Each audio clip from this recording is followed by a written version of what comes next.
സ്നേഹമുള്ള സുഹൃത്തുക്കളെ, നിങ്ങൾക്കെല്ലാവർക്കും അറിയാം, കൂത്താട്ടുകുളം ചന്തത്തോടാണ് നമ്മൾ ഈ കാണുന്നത്. മഴ വരുന്നതിന് ചുരുങ്ങിയ നാളുകൾ മാത്രം അവശേഷിക്കെ മഴക്കാലപൂർവ്വ ശുചീകരണ പ്രവർത്തനത്തിൻ്റെ ഭാഗമായിട്ട് ഈ തോട് ക്ലീൻ ചെയ്ത് നീരൊഴുക്ക് സുഗമമാക്കുക എന്ന പ്രവൃത്തി നഗരസഭ ഏറ്റെടുത്ത് നടത്തേണ്ടതാണ്.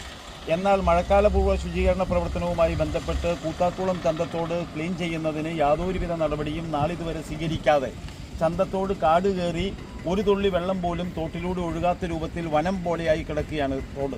മഴ പെയ്ത് വെള്ളം നീരൊഴുക്ക് ശക്തമായി വരുമ്പോൾ ഇതുമൂലം വെള്ളപ്പൊക്കം ഉണ്ടാകാനും ഈ പ്രദേശമാകെ വെള്ളത്തിൽ നിറയാനുമുള്ള സാധ്യത നിലനിൽക്കെ ഈ ചന്തത്തോട് അടിയന്തരമായി ക്ലീൻ ചെയ്ത് നീരൊഴുക്ക് സുഗമമാക്കണം എന്നാണ് ഞങ്ങൾക്ക് ആവശ്യപ്പെടാനുള്ളത്. ഒരു കാലത്തും ഈ ചന്തത്തോട് ഈ രൂപത്തിൽ കാട് കയറി മൂടിയിട്ടില്ല. അതുപോലെ തന്നെ ഈ കാട് കയറി മൂടിയത് വഴി ഇവിടെ വെള്ളം കെട്ടി നിൽക്കുകയും നിരവധിയായ സാംക്രമിക രോഗങ്ങൾ പടരാൻ ഇടയാകുകയും ചെയ്യുന്ന സാഹചര്യമാണ് ഇവിടെ വന്നുചേർന്നിട്ടുള്ളത്.